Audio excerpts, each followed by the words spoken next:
there is one topic that came out from that card. There's quite a few actually. We're going to touch on a couple of them, but there's one that really came up from that card, and it was Bo Nickel. Right, I was watching the fight obviously, and we thought, you know, this is an improvement on what Bo Nickel. I mean, not an improvement. He's probably lower. I'll say lower than what he's been doing. That we've seen from Bro Nickel here, at least getting dragged into the second round. Big up Nippon. Nippon is in the house. Salute to you, Nippon. Man, hope you well. Bo Nickel himself came out and said he was disappointed with that performance. Right at one point, the live odds, as crazy as it was before coming into the fight, I think Bo Nickel was like 1-8 or something crazy like that. Right. Yeah. That odd shifted when Cody Brundy started putting some punches together, putting some combinations together, and Bo says this is the most disappointed he's been. Yow, do you think Bo should be disappointed, or do you think the way that obviously has a high expectation of himself is probably why he's feeling like that? But Cody Brundy also put up a hell of a fight to hang in there with him. What's your take on that? So, when especially when you're on a hype train and you are a good fighter and you have odds of, what was the highest? Things like 3,000 to 1 at some point, something ridiculous. And you have odds like that, and everyone is expecting you to win as if you're Robles de Spain, who's finished 4 fights in 20 seconds, Everyone's expecting that of you. But you end up going to the second round and getting dragged out by Cody Brundage. So from that perspective, I can understand why he would say he's disappointed. But at the end of the day, he won his fight convincingly. So, what's there really to complain about? But yes, with odds of 3,000 to 1, we expected a 13-second fight, maybe 30 seconds, something that was dominant, that would speak towards the odds. But the odds came through in the end, and he shouldn't really complain. He put in a good enough performance. Cody Brundage is not a slack. He is an experienced fighter. He is a good fighter. And as an experienced fighter, he gave Bo Nickel the fight that he had to give him. Took him to the second round. So I don't think he should be disappointed in his performance at all. But yeah, hype train, didn't get derailed. He wasn't fraud checked. But let's see who they put in front of him next, and then let's see. My dad, I mean, he's now looking at somebody like a Kopilov or Anthony Hernandez. Based on what we saw him do with Cody Brundage there, I mean, we always talk about it as styles makes fights. Like what do you think that's the right kind of matchup that I should be looking at now, or just take somebody maybe slightly different, maybe slightly high, a little bit higher than Cody Brundage, because look, as we've seen with Joe Piper, yeah, the tougher you start going, the harder this sort of a fight starts to get for these hype trains. But what you make of it? What do you make of calling out Anthony Hernandez or Kopilov? He is saying that he's wanting somebody ranked. Yeah. And Cody Brundage definitely didn't make that fight easy for him. You know what I mean? So yeah, if you want to get somebody ranked, go for it, mate. And I think he's aiming for that challenge, and we can really see what level that Bo Nickel is going to be at. You know what I mean? Obviously, he's ran through a couple of people, but they've kind of been handpicked. Well, I wouldn't say handpicked. You know what I mean? But they've been easier fights for him, like based on his styles. Like we say, styles make matchups. You know what I mean? But yeah, coming up against somebody like Brundage and struggling as much as he did, he didn't look like the world beater in there, like we've normally come to see. Obviously, he didn't look shite either. You know what I mean? He still looked pretty decent. Sorry, I've just walked my dog outside. He's still out there. Big up the dog, man. Is he in? Yeah, he's in now. What dickhead. I thought he came back in. I shut the door. So yeah, like let's see what he can do when he does come up against somebody ranked. Fuck it, give him somebody ranked. Give him Hernandez. Give him whoever the hell he wants, and let's see where he's at. Let's see where his level truly is at. You know what I mean? All right. Big up to everybody that's watching live right now. If you're watching live and you're new to the channel, please make sure you're following the Rambling Dad. Make sure you're following the Head Kick podcast. And make sure you're following the Fight Week show. Make sure you're subscribing, liking the video, and sharing the video as well. It helps our channel get better. It helps us reach a lot of people out there. So if you want to help the channels, please make sure you are subscribing to all of our platforms. Okay. We now know for definite that Islam and Arman Tsarukyan, them two going to be throwing down. Arman Tsarukyan in that fight against Do Bronx. I mean, that fight. I felt kind of worried. I felt worried for Arman Tsarukyan when Do Bronx had him in that choke. When they had him in that choke, I thought, oh, this is it. This guy is dry too. Exactly that. You know, that's what made it even more impressive, that the fact that he got out of it. But yo, what do you make? Is this a harder fight for Islam Makhachev than what people are really taking it for, especially with the history that both of them have together? I think with Islam, if you look at Islam's career, right? He's fought a lot. He's fought Arman before, and with the performance that Islam put in against Charles, and the performance that Arman put in against Charles, it's tough to call because Arman had to show. He had to show I'm here to win. He wasn't the champion. When you're the champion, you don't have to do much. You just have to win the fight. But how Makhachev won was so convincing over Charles Oliveira. You know, it's going to be a tough fight. It's a wrestler versus a grappler. Sorry, actually, it's two wrestlers. It's two wrestlers. What am I saying? It's two wrestlers. And seeing them go at it and the sweeps that are going to happen, and then seeing them standing up and banging, I think Islam definitely has a fight in his hands. If you look at the axe kick, you know, that axe kick that came from Arman Tsarukyan, for me, that was my highlight of that UFC 300. He got a clean head kick. He put his, I mean, that thing was that was like Sean Paul Van Damme style shit, wasn't it? Right on the dome.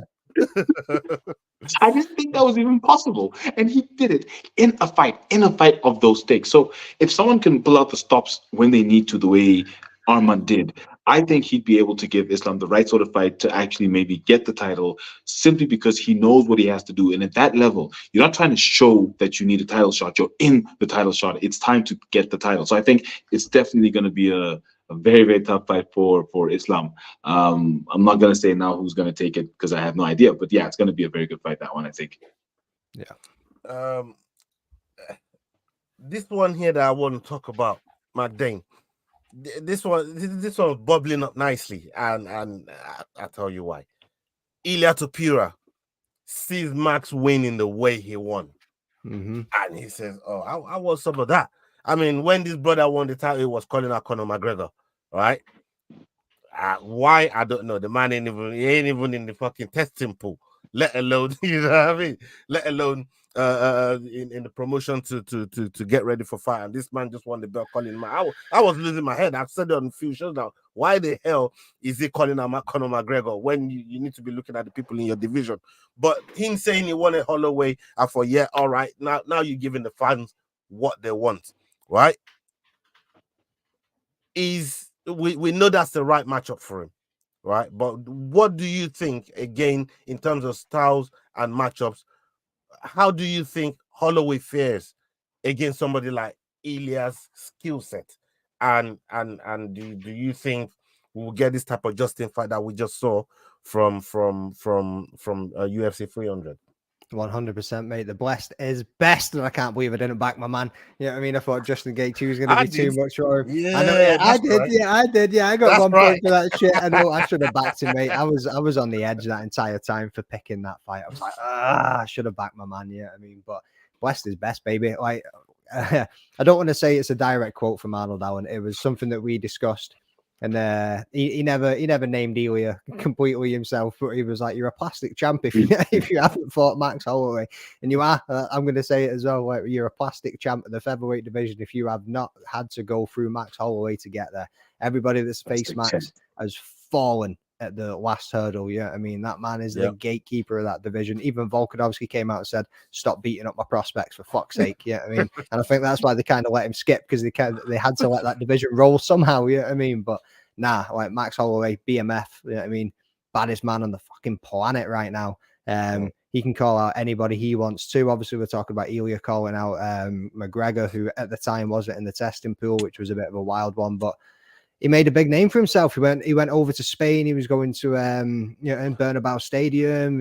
He was getting all the props in the world from absolutely everybody. He made headlines across Europe to a more mainstream audience than what some I think he MMA even got fighters Spanish would. citizenship, didn't he? From He the got Prime Spanish Minister. citizenship, yeah, like for winning that fight, which is absolutely insane too. Yeah, I mean, so Yeah. and big shout out to him, man. I think he's just got married as well, and I think they've not long had a kid and stuff too. So I mean, big shout out to Ilya Taporia. Congrats on the wedding and all the best for the family and everything. But Max is going to dethrone that man, as far as I'm concerned. It's going to be one hell of a fight.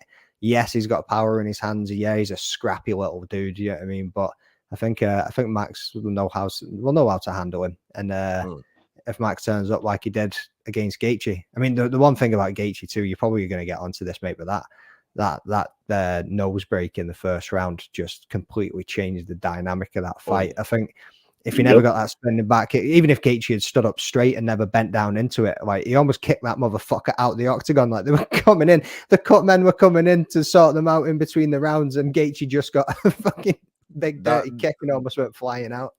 These are during the live, I was going to say during the live watch. Yeah, go on. Oh, during the live watch, that was the one thing that fascinated me, was how many of those spinning back kicks Max was getting in that fight. Yes, Ola. Yeah, I was going to say, I mean, there was two tough guys that had their nose broken early on in the fight. Justin was one of them. The other one was Jamila. These mans are tough. When we're talking tough guys here, these are the guys. They're the epitome of what you call tough guys. Nose broken early on in the round, and they lasted the entire thing till they were out. That's what I've said to people as well, Mike. Nobody's giving Gaethje. Well, there are probably some people are, but nobody's giving Gaethje the props that he deserves too, man. You just went 4 more rounds after getting your nose broken at the end of the first one, fighting one of the best volume strikers in the UFC. Yeah, I mean, just your face getting peppered when you've got a broken nose is absolutely insane. Oh, big live update, man. God damn, we're in a tight race. What's dropped? Liverpool is losing 2-0 to Everton, man, in the Merseyside derby. God damn it. Ooh, yo. I thought you were about to hit me with a fight for fucking UFC Manchester there, because that obviously got dropped this morning. No, this is a big one, man. After the beat down that we put on Chelsea yesterday, Liverpool is now gonna losing to fucking Everton, man, in the Merseyside derby, man. Man United, how many minutes? They were losing, now they're back up 3-2, man. Man United, they're back on top, man, like Mustafi. Jesus Christ. Anyways, hey, big up everybody that's watching right now. Big up Alf in the house. Bro, this is a good news you brought us, man. You brought us a good, nice little update there. Respect for that. Okay, back to what we were talking about. Max Holloway. Right. So, something then went on, right? Ilya, I know McDane was just bigging up Ilya with, all the accomplishments and everything, and rightfully so, right? But Ilya then puts a stipulation on the call-out. He puts a stipulation on that call-out and says, if you're not putting down the BMF, there's no title shot. And Max comes back and says, bro, that ain't a very BMF-y thing to say, bro. Like, those words that are coming out of your mouth ain't BMF-y, bro. BMF is supposed to be able to fight anybody, anywhere, anytime, any weight class. That's how we go down. But now that sounds more like bitch-made fighter, doesn't it? You know what I mean? Fucking now you want to start putting stipulations on the team. What are you saying, yeah? What's your take on all of that, my brother? Look, Ilya has proven to be a vicious fighter, a very skilled fighter, and he defeated the GOAT one of the GOATs, Alexander the Great Volkanovski. So, we see him in high regard. But I think Arnold Allen said it. You have to go through Max Holloway, otherwise you're sort of like a paper champion at this point, especially if Max is there, ready, waiting, coming off a win as he's just come off. You just have to give him the fight. It's literally that simple. There's no question. Otherwise, you're a Khabib. I'm sorry, with all due respect to him, he's undefeated, but you're a paper champion. You haven't really fought any names. The only time Khabib was really in headlines was against Conor McGregor. So if Ilya doesn't fight Max, he will then be seen in a similar light, although he got his title against one of the greatest fighters ever. So I think he needs to put his pride away and give Max the fight, rather than saying, give me your belt and then you can get mine. Because then, like, what's the point? Like, that's not BMF, and the BMF is a specific type of belt. Ilya even asking for it, like Jourdain just said, makes him not even worthy of fighting for the BMF title, because that's not what it's about. So he just needs to leave that alone and give Max his fight. Yeah, I'm with that as well. Magdane, you got something on that? On the bitch made side of it? Yeah, man. Like, shut up, bro. Like, you're fighting for the featherweight strap. If you want that BMF, I mean, you need to go up the weight class, and I think he's all for going up a weight class too. So if he wants it, then go up. Like, if that's what he wants. I mean, it's got to be at lightweight. You can't be taking that belt all the way down to featherweight and trying to put it on the line there. Not a fucking chance. I mean, put on a few pounds, mate. Come up to lightweight and let's see what you can do from there. But yeah, anyone can get it. Max Blessed Holloway is going to be keeping that belt for a little while, I think. And again, like, before all of this shit kicked off, I was never a fan of the BMF belt. I enjoyed it when it first came out. I was like, yeah, that's a fucking bad motherfucking fight. I mean, awesome. Then after that, I was like, kill it. That's what I kept saying. I was like, nah, one and done. Let's not run this around. Max just changed my perspective on that belt completely with that fight. Yeah, it definitely put a fucking new shine on it, man. Like, now everybody that thinks it's some kind of novelty belt. I mean, look, there's one person I'm going to give credit to in MMA media that's always rated that fucking belt, and that's Chael Sonnen. He's always rated that belt. I used to think to myself, like, what do you see in this belt that you rate it so much? And it's like, it don't matter. It's some kind of notoriety that you have at any weight class. And if this is what they say it is, then go and fight for it. You know what I mean? It's something to fight for when other people ain't really got fights. It's something to compete for, because everybody, again, he always says, you man call yourself prize fighters. They put down a prize with your prize funds to go with it, and you man are dissing it. Like, what you here for? You know what I mean? Fucking get over there and, you know what I mean, fight for the BMF if it's available to fight for. So I can see now that Max currently holds that belt. In my opinion, I think the respect value of that belt has just gone up. And not just that, but how about the man that wrapped the belt around the winner as well? You know what I mean? It's a fantastic story. But look, I just wanted to touch on the whole BMF thing there, and Ilya's stipulation to that, from calling out Conor to now calling out Max, like you're gonna offer him something, to then putting a stipulation in there and say, bro, you know what, if you don't put this down, we ain't doing this. Like, you called me out first, bro. You know what I mean? You know I'm the name to call in the featherweight division. If you really want to show you're really about it, I'm still that guy. I'm still that guy to call, man. And you know, but we'll see how it all plays out.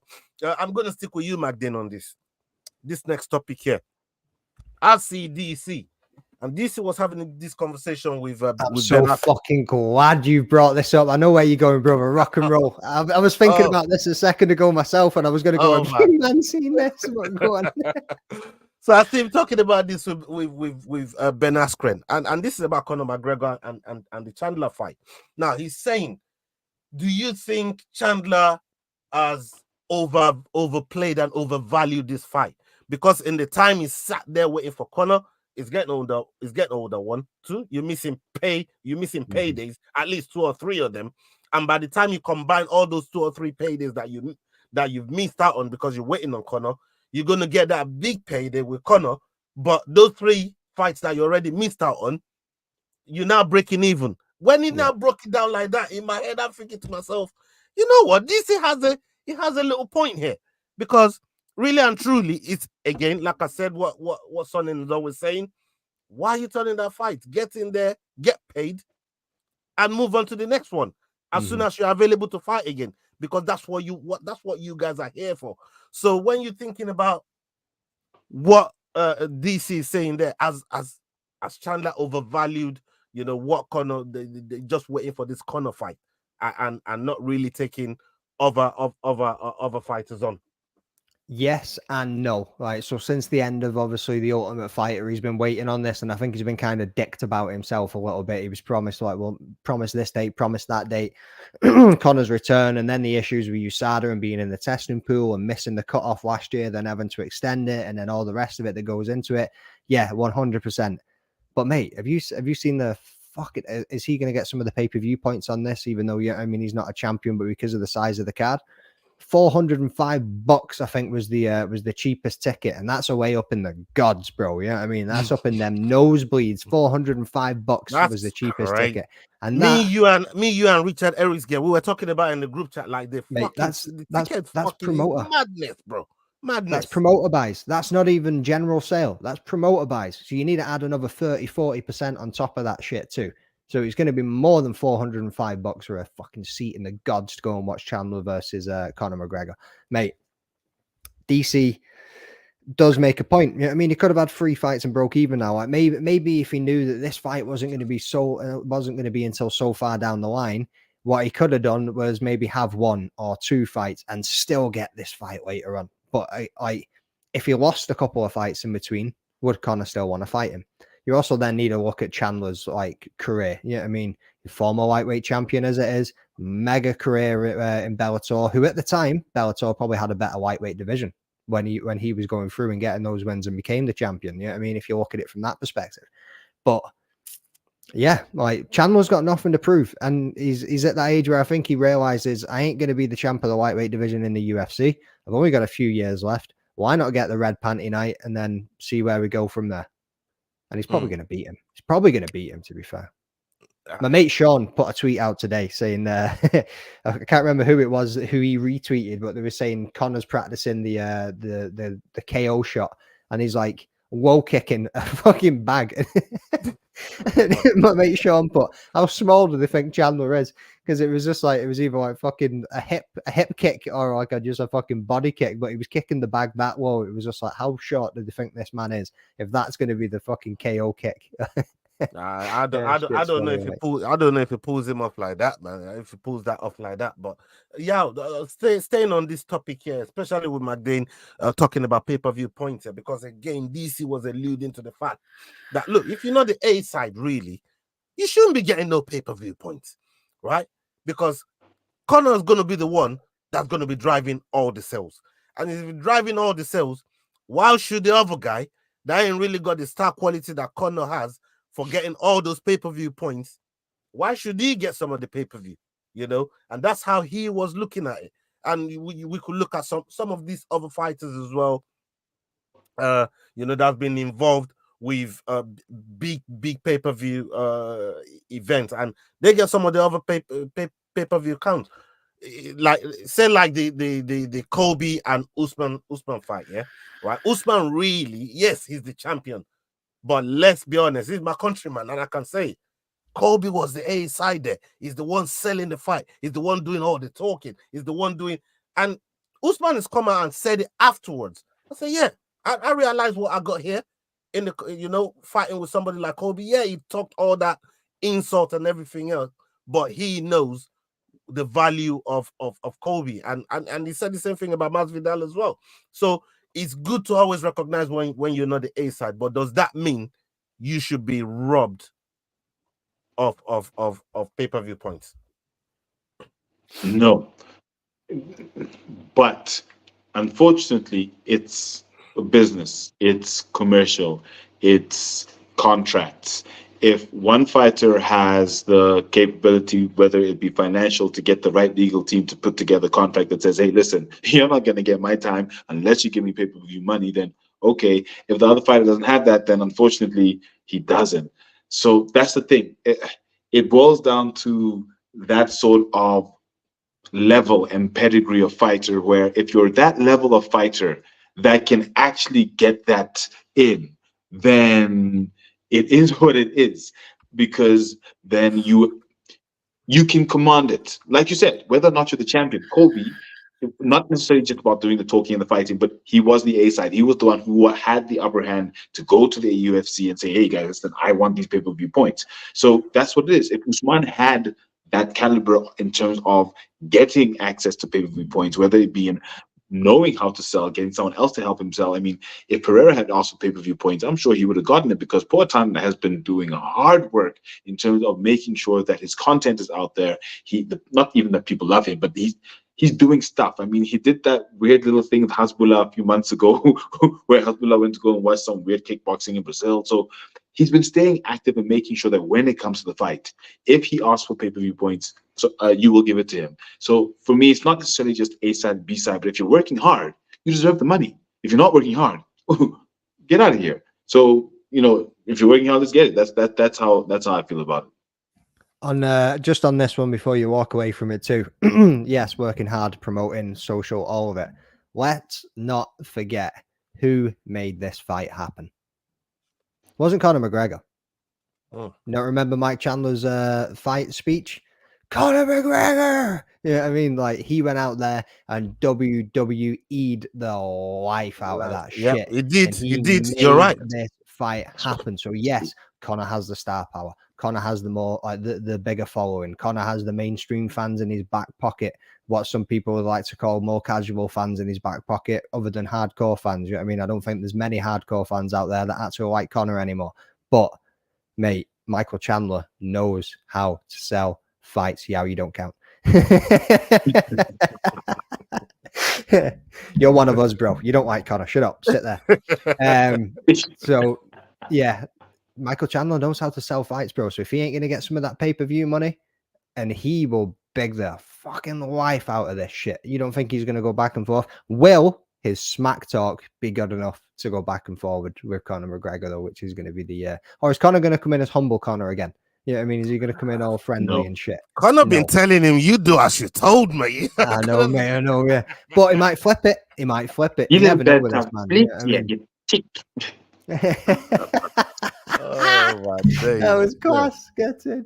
No, look, Conor he's a wild soul, man, and this brother, there's always something around the corner with Conor McGregor, and that's probably one of the things as much as I hate to say it, Leroy knows. Yeah, it's true, you know. But the thing is, there's always something around the corner with this guy, and for me, as MMA content creator, for all of you guys as well, he's always leaving his name out there for us to talk about something, man. So look, we'll see what happens with that fight, but it's just crazy to me. Another thing that those guys talked about, and this one here, I called it live when it was happening, right? And now that it's resurfaced, I thought, you know what? Maybe there might be something onto this, right? I must stick with you on this. The main event between Poatan and Hill, DC and Askren. No, actually, DC and Askren talked about it, but also Bisping and Weidman, right? And they were talking about the stance of Herb Dean calling and making the sign timeout, and that's what confused Jamal Hill. I called it at the time, but what Jamal Hill didn't notice was how close, while Poatan was telling Herb Dean to back off and move away, he was fucking closing in on my man, he was ready in that hand and was closing in on him. The left was there ready, and once he got within range, pow! And my man folded, bro. Like, it was crazy. It was crazy, but people were saying Herb Dean fucked it up. People were saying Hill fucked it up. People were saying, like, nobody's blaming Poatan, though. To be fair to Poatan, No one's blaming him, but they're looking at Hill and they're looking at the ref. Right. Who does the buck get stuck with you? Or do you see a different way? As they say, fight until the ref stops it. And that's the rule in MMA. Fight until the ref stops it. The ref didn't stop it. The ref tried to stop He it. made the So sign. look, Time out. and to be honest with you, that is so fair. I didn't really think about it, but now that you mention it and I think about it, it's very possible because that left hook came out of nowhere. It was timeout, 1, 2, 3, bang. Like it came out of nowhere. So it's very possible, almost like a quick free kick in soccer, football, where the ball's there, everyone's just kind of like, oh, what happened, and then the game's back on. So it's very possible that was a quick free kick for Hill there. But at the end of the day, you keep going until the ref actually. The ref, oh, it's tough. That's a tough one. I didn't think about it. Is it over? Yes, it's over, man. Boy, I'm happy in the motherfucker, bro. Yeah, man, I'm happy. Right. Let's go. Especially Let's after get back on 5-0. So yeah, so look, I hadn't thought about it, but it does feel like it's raw from Hill. And at the end of the day, if you're the ref and you've called the timeout, The fighter can't tell you that keep going. You take control and say, wait, hang on, are you okay? Send the fighters each side, and that's why they send the fighters to their respective sides of the octagon, Reset. and then say, okay, is everyone ready? Let's go. Or they reset them. So I didn't think about it until now, but I think it might be quite right that might have distracted Hill because it's, oh, ref, is it a timeout? Boom, before you figure out whether it's a timeout or not, it's over. The fight's over. However, Jamal did not complain about that. So, He has been. oh, He then has I been. accept. Oh, then I accept. I think I accept. I still see Pereira as a valid champion. It's exactly like a free kick in football. Oh, sorry, a corner kick. And lots of football references because of our 5-0 Arsenal. Let's get it. Let's go. And Liverpool losing 2-0. But when the players just put the ball just off the white line at the corner Right. flag. Yeah, It's almost like that, and then there's the goal scored. It's those fine margins where one fighter uses the advantage, and there's nothing that the other fighter can do because unfortunately they missed it. So it is what it is.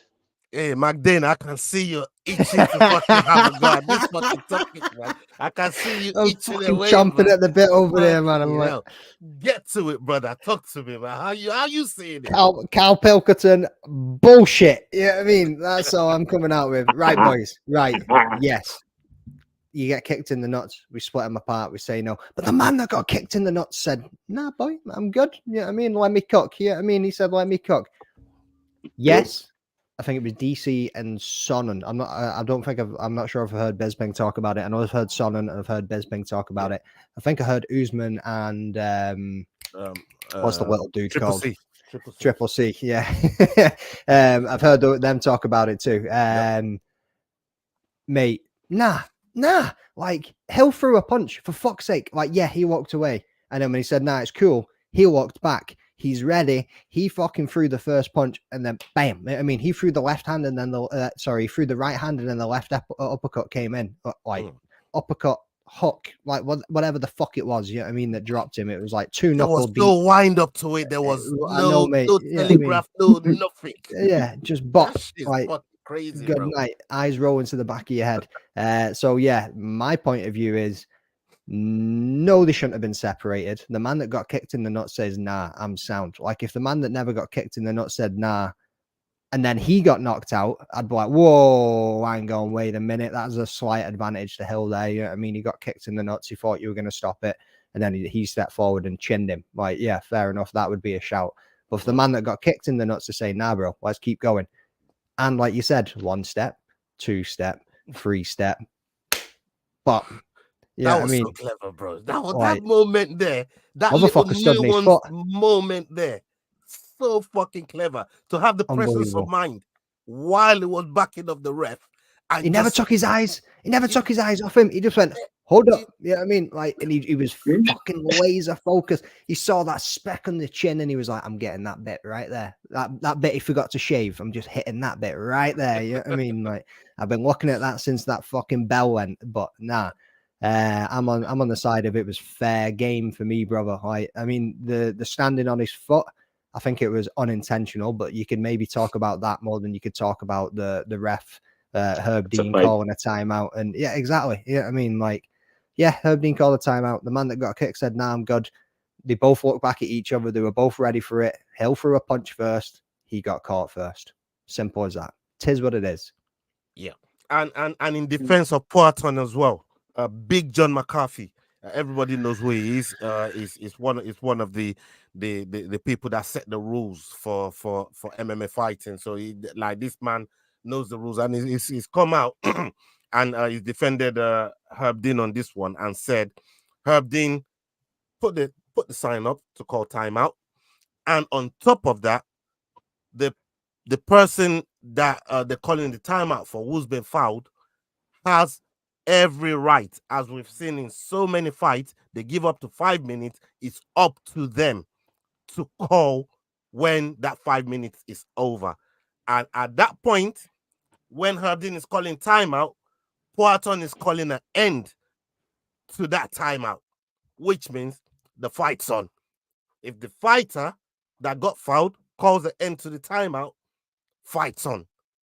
And as they called it in that moment, it means the fight's valid. These are the rules. Big John McCarthy was explaining that.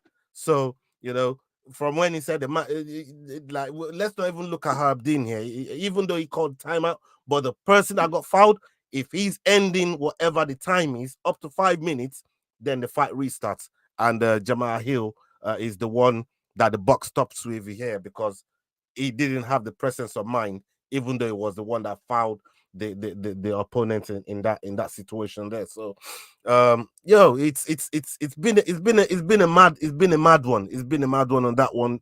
On that one right there. The other thing that I really wanted to talk about, right, is Ryan Garcia. I didn't watch along for this boxing fight. At so many dust-up shakedowns we've done, Jordan and Yao can attest to it. We keep talking about Ryan Garcia and the crazy shit that he's talking about, whether this guy was going to get locked up in a psych ward, whether he's going to... And throughout the watch along, I was watching him, and he rocked Haney in the first few exchanges. And I thought to myself, oh my God, this is going to turn out to be something we weren't expecting. But I picked Garcia to win because obviously I've been thinking, this brother, is he giving everybody a fugazi, or what was going on with him really going on? He's since come out since the win, and we'll talk about the fight in itself, and said, hey, listen, I was fucking with everyone. I was just fucking with you, man. I was having fun with it. And yeah, but he missed weight, and that's cost him being the champion right now. He missed weight, and we have zero tolerance for fighters that missed weight, right? But in the interest of the actual topic that we're talking about, in terms of Ryan Garcia fugazing everyone, what's your take on that and the way he beat Haney? Yeah. We talked, like you said, we talked about it many times. And up until the moment that he missed weight, for me, it just didn't make sense that he could go that crazy. It just didn't make any sense. I thought that he was definitely pulling out legs and he was fucking around, because some of the things he was saying was just, it was too consistently crazy. Crazy people can't be that consistent. They're crazy. That's the nature of being crazy. You are erratic. So the fact that it was so consistent, for me, it was like, there isn't anything there. But then then there was that altercation that they had like a few days before the fight. But then when he missed weight, I was like, but he's missed weight. So maybe it's all true. Although he only missed it by 3 pounds, which is not that much. If you think about it, it's what, a kg and a bit. It's not like he was a fat, overweight slob. He literally just missed weight. But I didn't know that at the time. So when I heard he missed weight, I was like, oh. I think this he's gonna die. I called Haney in the third round, which means that Garcia was gonna be nowhere simply because of that. But yeah, he did an amazing job of fooling all of us and making us think that Ryan Garcia has lost all of his boxing skill. Ryan Garcia has not even been training. He's about to come into this fight and get killed by Devin Haney, and he did the exact opposite. He floated like a butterfly and stung like a bee, quite frankly. If you think about how he fought and what we were expecting and what he ended up doing to Haney. So big ups to him, well done. And I'm looking forward to what character comes out next before his next fight.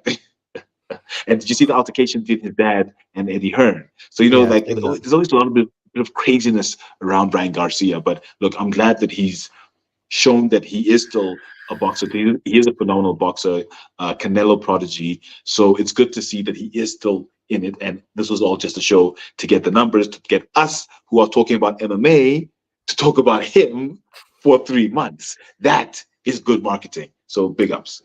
No, yeah, that's fair play to him. And like you said, he's got us, MMA followers all talking about him, and the people that obviously he was interacting with online. It was just immense. But now this is led to a bit of a back and forth between him and Sean O'Malley.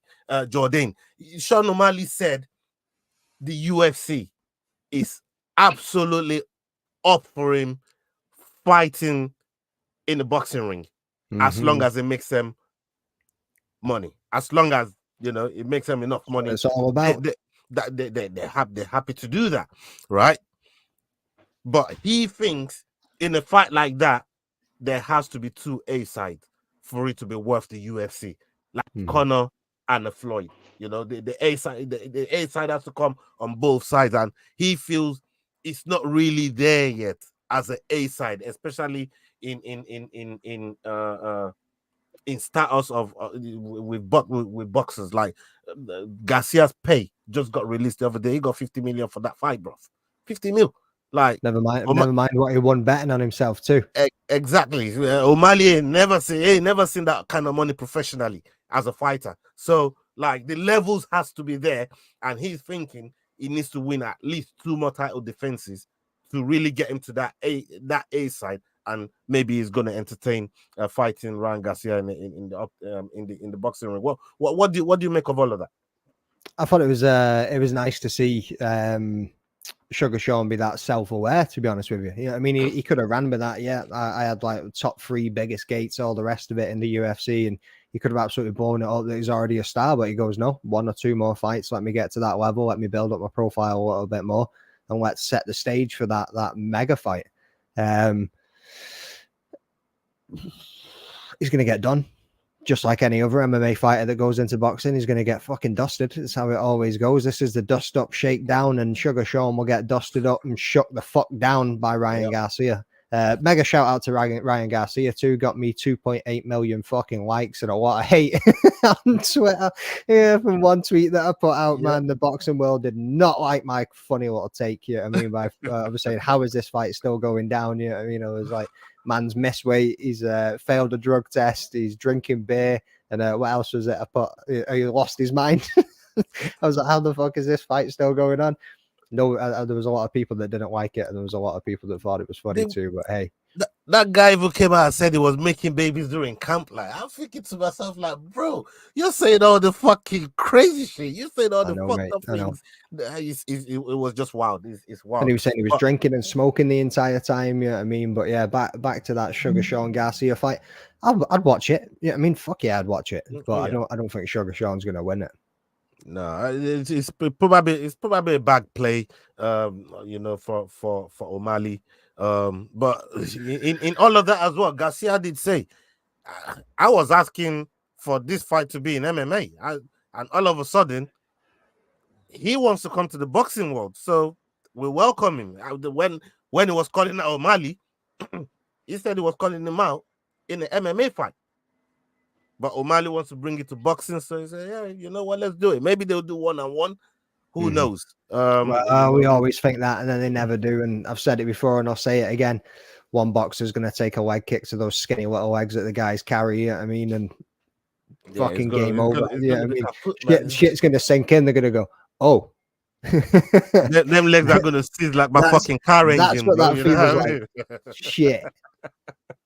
Their legs are going to seize up, man. No doubt. Right. Let's finish on this one. I'm going to stick with you, Jordan, and then we'll ask Yao his take on this. But this is the last topic I want to talk about. This one's mad because I saw Chelsea talking about this, right? And this take is pretty wild to me. But is there merit to it? That's the thing. You never know with Chelsea. You never know with Chelsea with this sort of crazy shit. So he said, watching all the kind of interviews, all the interviews, the stories that are circulating around Duplessis and Izzy, it turns out like it was DDP that turned down the fight because they offered them to headline the UFC 300, right? Izzy accepted, DDP said no, right? And he said, but then DDP turned up in his dashiki and turned up at the event that he turned out to be the headline of. He said, if you're turning down the event to headline the event, if you're injured, why the fuck are you at an event like this? You should be at home nursing your wound and watching from the TV. Like, do you subscribe to that? Because I don't. Nah. But like I said, we tell you just never know. Maybe some people will buy into that. What's your take on all of that shit?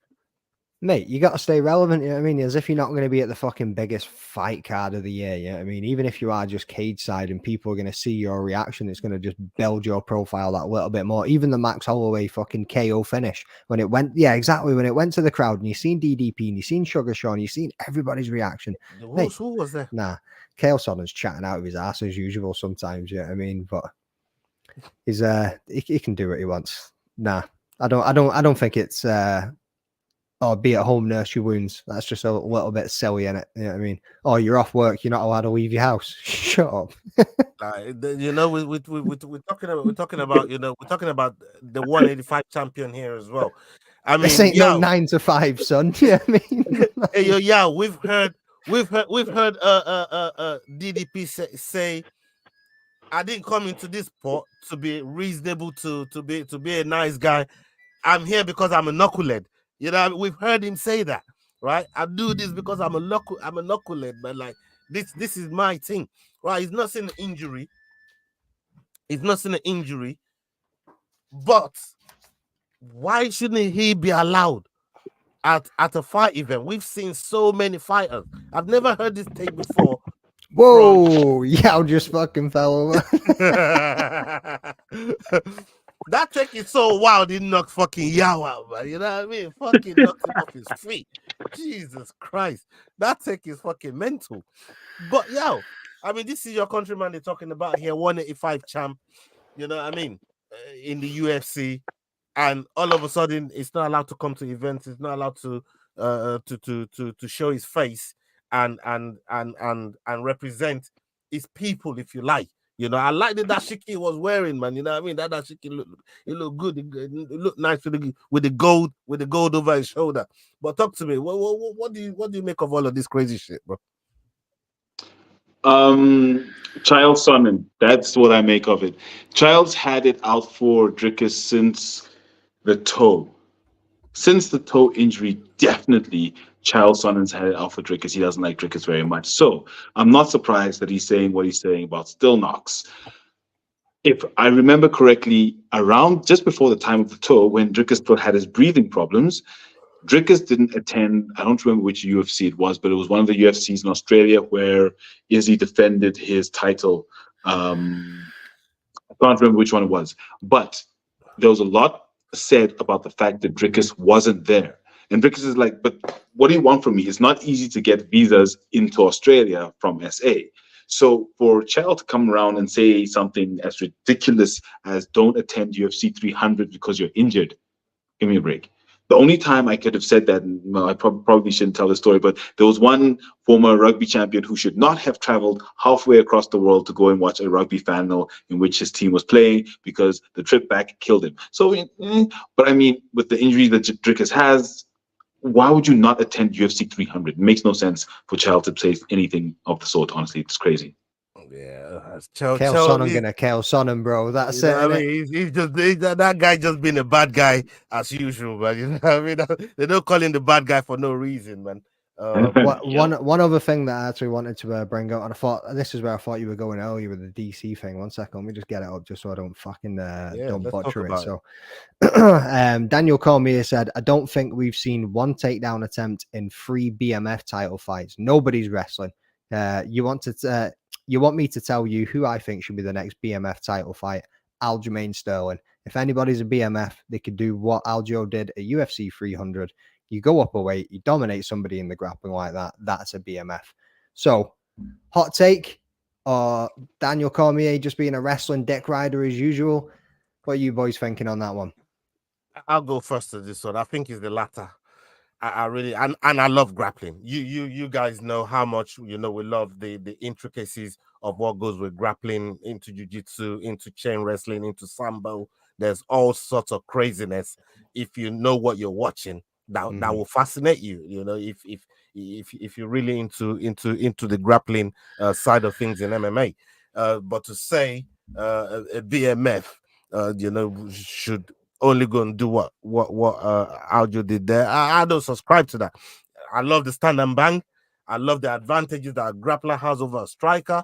And I like the advantages sometimes that a striker has over a grappler, as we've seen with Derek Lewis and Curtis Blades, when Curtis Blades went to change level and he found the uppercut trying to do it. We've seen all kinds of crazy shit happen in this sport. So to say one's better than the other in terms of being a BMF, I don't know. I just think it's who really puts the fight down and either dominates to the point where you get verbal quitting, or the ref pulls you away from the guy because there's no unanswered strikes and you've 10-7 this motherfucker, or just stand and bang till somebody goes down in the last fucking second of a fight, like Holloway did with Justin Gaethje. So for me, I don't subscribe to that whole grappling thing there, man.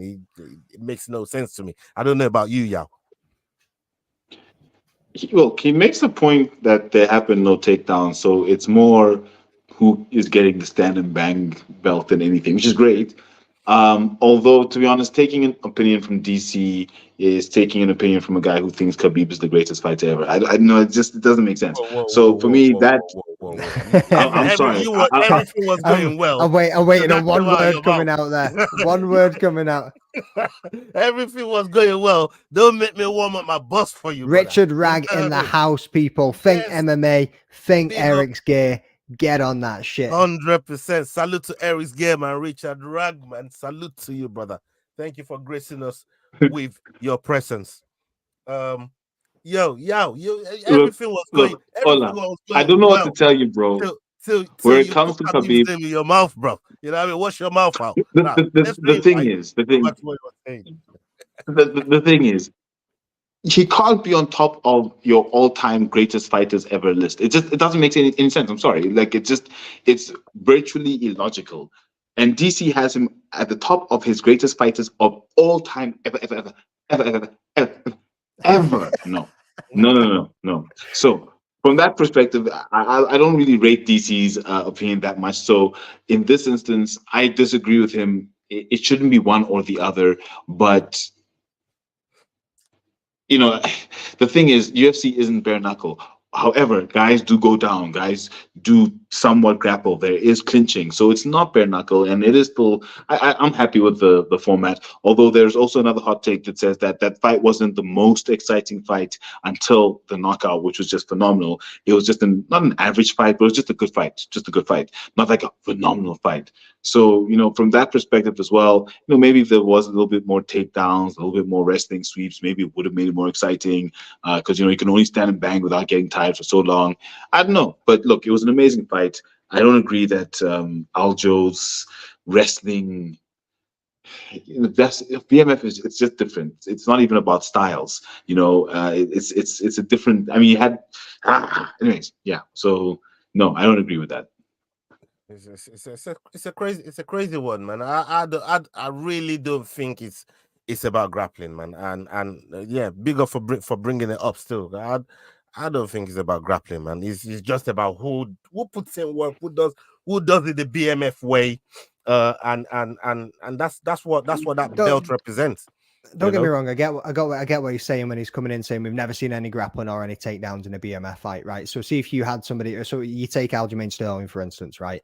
You fucking trying to sniff the back of a man's ball sack for 3 rounds, or are you going to be say you had the output of a Khamzat Chimaev in a BMF fight, but you had that for 3 rounds, 5 rounds, whatever they want to go for. You know what I mean? Right. Yeah, you're a bad motherfucker. You are the BMF. If you can absolutely dominate a dude in the striking and hurt him, get him down, you know what I mean? An all-round mixed martial artist. Yeah, sweet. That'd be a fantastic BMF fight. Yeah, but if you're going to get somebody that's just going to pressure pass, hold your man down, not really do much with it, maybe try and take you back, go for a submission, that's not the BMF that people want to see. They want to see the stand and bang and somebody absolutely get annihilated in the middle of the octagon.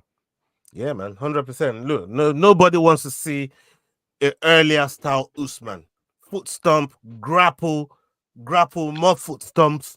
You know what I mean? Cage control. You always go back to those foot stomps, right? Bro. You know what I mean? And more foot stomps, right? Acting like this man's at a gig. He's like, right, look. And the crazy part of it is Usman fucking embraced. I came out and embraced the whole foot stomp shit. It's like, yeah, man, I love that shit, mate, man. Bob Marley was the king of foot stomps. That man had rhythm and rhyme. Yeah, I mean, what you saying? Like, boy, my knees are jacked up, man. Like, fucking hell, yeah, man. Foot stomps gonna help. Then, boy, we do it. But look, for me, yeah, I'm not with the whole grappling thing, man. Forget that. You know, that's not what the BMF is for, man. It's supposed to put in the work on the actual belt. Do you have something, Yao? Do you have something you want to bring to the table? Okay. In the interest of time, big up to everybody that's been watching us. I think you might have done. Yeah. Brave 82 happening May the 11th. We are doing media for that as well. It's out of Mauritius. Brave is one of the only other international MMA organizations other than the UFC. You know, it comes from there. I think Ilya also comes from there. A few UFC fighters and champions have come from there. So yeah, we're doing Brave 82. Really looking forward to it. We've got Nkosi in the Bele. Oh, the future. Yeah. We've got Nick the Saint when they're fighting on that card. It's a phenomenal card. So yeah, really looking forward to that one. Tando Biko also on that event there as well. Tando Biko is also on that one. And Brad Katona that won the Ultimate Fighter champion from Brave FC as well. So yeah, man. We're gonna be doing something with them as well. We're gonna be doing something with them. They want us to cover the promotion, so we are going to be doing some work on that. So big up so we'll be working together. Yeah. It's looking like it, man. It's looking like it. And we're gonna do something to bring the Rambling Dad in. I did say I was gonna tell you in the WhatsApp group earlier on. We're gonna do something to bring the Rambling Dad in, and we want to get as much. Get me in the melting pot, boys. Yeah, man. We want to get as much eyes on what's going on with that event as much as possible. So yeah, man. There's no reason not to work as a team on this one. So yeah, man. We're definitely gonna try and make this one as wicked as possible. But I'm excited about it. Okay, in the interest of time, like I said, over 80 people was watching us at one point. Big up to all of you. 80 people watching across all platforms. You guys are the best. We do this because of you. Make sure you're subscribing to the Fight Week Show. Make sure you're subscribing to the Rambling Dad, and make sure you're subscribing to the Head Kick podcast. Kick them in the head. Make sure you're following them on all socials, and we got plenty of content coming your way. Plenty more content. Just keep your eyes peeled. Make sure you put the notifications on, and people, up until the next video, man. Hasta la vista. We're out. Salute. Peace. Love. Kick him in the head. Axe kick. Kick him in the head. That was the axe kick. Hey guys, this is John Anik from the UFC. You're watching the Fight Week Show. Please subscribe. Not now, but right now. Subscribe to the Fight Week Show. We'll see you guys on the road soon.